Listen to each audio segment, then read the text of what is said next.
A homenaxe a Tuno Valdés, quen foi concelleiro en Lalín e home moi vinculado á música, comezará ás 8:30 da tarde do sábado no Auditorio Municipal. Así, o Salón Grande do Auditorio Lalinense será bautizado co nome de Tuno Valdés en sinal de agradecemento.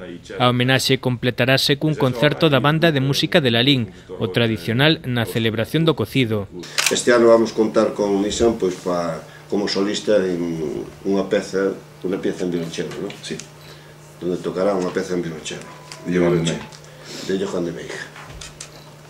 Entonces, bueno, pues este ano sabedes que coincide co homenaxe a Tuno Valdés, dándolle o nombre a dito salón, e, por lo tanto, colaborará en dito homenaje no que é o concerto. O concerto incluirá tamén unha actuación en solitario do violonchelista nado en Xerusalén, Nichan Laster, que se atopa estes días impartindo un curso no Conservatorio Lalinense. Pola súa parte, a banda interpretará 4 pezas, entre elas un pasodobre.